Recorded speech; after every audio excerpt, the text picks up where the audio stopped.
election campaign so far in the U.S., the opinion polls are saying that Hillary Clinton is leading. How would you describe both camps? I think Hillary has been running a very tight campaign. Roby Mook is her campaign manager, and he's a seasoned strategist, and has been doing a stellar job. No major shakeups. I think they've been staying on point with her message.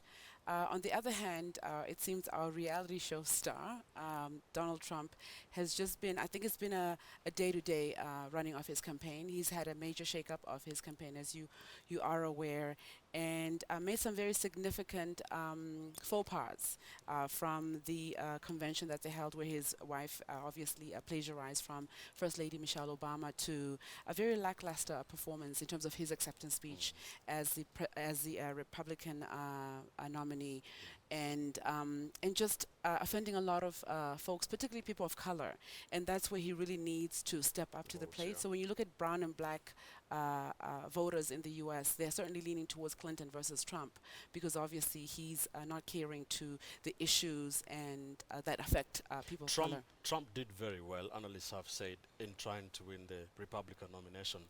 Is it that he doesn't know how to win the presidency? So when you look at the numbers that make up the Republican nomination, when you look at the primaries, it's mostly white males that have no college degree, and that's not the majority of the United States. So yes, he's done extremely well because he's been pushing a populist, a nationalist agenda with them, and really speaking to them. Certainly with the black president, it hasn't been easy for them. So they're looking to a white candidate. And so he's done extremely well in that regard. But generally now, when we talk about the general elections, that's a different ball game. You have to appeal to a much broader base. And so you see that he is trailing behind Hillary Clinton, even though Hillary Clinton has issues as well in terms of the baggage that she brings The to the email table. stories and all that. Yeah, and then also she's a woman, so it's a hard sell. But I think that she has a tough road ahead. But I think she is really the man for the job. All right. She is the man for the job. Yeah, she's definitely the man for All the right.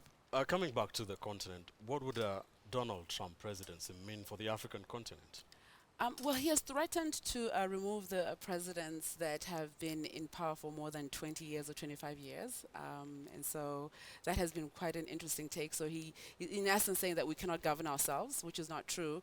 And so that's very problematic in terms of as foreign affairs, as foreign policy for the United States. But Hillary Clinton, I was speaking to a former campaign manager of hers who's at Harvard University, and she's being very thoughtful in her approach. And obviously, she doesn't want to say anything until she has won the presidential elections come November 8th. But I think she's been very thoughtful. She's traveled throughout the world, including to Africa. Her husband obviously has done extremely well in terms of endearing himself to the continent. So I think that you'll see from her administration a very thoughtful administration who's going to continue from what President Barack Obama had started with the continent. What would her foreign policy be so different from Barack Obama's, seeing as it would be the same democratic administration? I think you're going to see a lot more investments. I think Barack Obama has done a very good job of not only talking about the continent, but also showing up. I think he has been here twice already, and he was here in Kenya.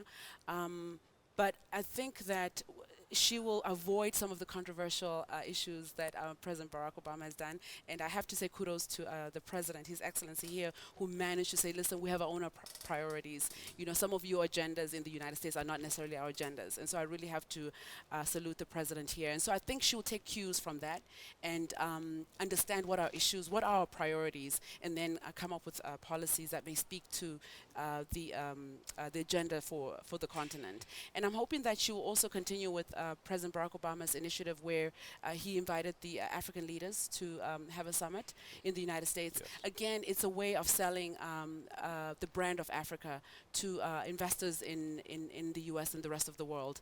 And I thought that was such a highlight of his presidency. And I'm hoping that she will continue with that. From where you sit, how would African presidents receive both Hillary Clinton and Trump as president? Well, I think Hillary Clinton is, it's going to be interesting. She's a woman. But again, Africa has done well in having three presidents. So we had President Ellen Johnson Sirleaf of Liberia. We have currently the president of Mauritius. And then we have President Joyce Banda then. So I think our presidents are accustomed to having a female leader. And so I think they'll engage with her very, very well. Mr. Trump is very abrasive, so it's going to be very interesting. They might take the President Robert Mugabe approach and be very anti-Trump. Certainly, it's hard to read Trump, but he can be very abrasive, and so it's going to be interesting to see how our presidents engage with him. Can you imagine a meeting where there's Trump and there's Mugabe, your president? I would love to be a fly on the wall in that meeting. I truly will, because I think that I credit President Robert Mugabe for standing up to some of the bullies, if you will, that you have on the world stage, and so it will be very interesting to see that. And also, I think Mr. Trump lacks knowledge and experience when it comes to foreign relations. There's a certain level of diplomacy that you need to engage, at least when you're dealing with the world. And a lot of his statements have been very inflammatory. And so I think they do well for reality show, but do they do well for actually governing a country? I'm not so sure. There has been a symposium on African leadership here in Nairobi. If Hillary Clinton was to win the presidency, become the first woman president of the United States, would that change the place of women leadership in Africa? You know what I'm seeing in Kenya? I'm attending a conference, African Women Leaders Conference, that's been convened by Oxfam and a few other agencies. And certainly, I think African women are very much ahead. So I don't think Hillary Clinton will be doing much to add to the narrative of the African woman. Certainly, she would be listening and learning from what we have done and how much advancement we have made on the continent. As an African who lives in the United States and who comes very frequently to the continent, I am so I'm amazed. I'm happy to see the progress that we're making as African women. Certainly, we have a lot that needs to be done, but Hillary Clinton, I think, would just be coming to learn from us. Right. And how we've managed to make the inroads that we've made so far. That's good. You're a fellow of the Kennedy African School of Government, yes. The same institution where Ellen Johnson Sirleaf went. Do you have political ambitions? Oh boy, oh boy. Back in Zimbabwe. Hey, give me a few years. We'll know. In the meantime, I'm happy to be where I am. I'm a Mason Fellow, a student at Harvard University, and I'm learning from the various leaders and my cohort in understanding where Africa is going. And certainly, I would want to just lend however can be of service, both to Zimbabwe and to the continent. Finally, I'm happy to as we count on to President Obama's at the end of his term, what would you say is his legacy to Africa? I think President Barack Obama has managed to help us realize that we are able to lead as people of color, as Africans. He is Kenyan after all. That you're able to lead. He has done so much for the United States. Unemployment is down, jobs have gone up. He's managed to really bring down the deficit. He's turned around the auto industry, given us health care. So. And then as a family man, a father of two girls, really showing us what we are capable of as a people. And very educated, very poised. So a lot that he has achieved. But I think of the young African girls and young African boys who now can have no glass ceilings anymore on their dreams. Right. And now they can dream even bigger than before and say, you know what, I can become bigger than my current conditions. Right. Thank you so much. Thank you so much for having me. We have been talking to Farai Gundan, fellow at the Kennedy African School of Government. Of course, she wears many hats here in Kenya for a women leadership conference.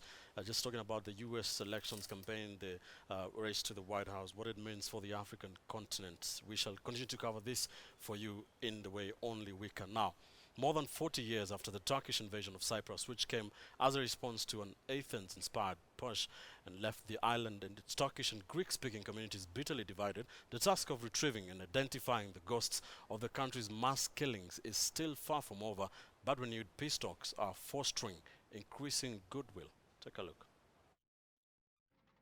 At this excavation site in Turkish-occupied northern Cyprus, Turkish Cypriot and Greek Cypriot archaeologists are looking for bones. They're part of the Committee on Missing Persons, set up 10 years ago by the UN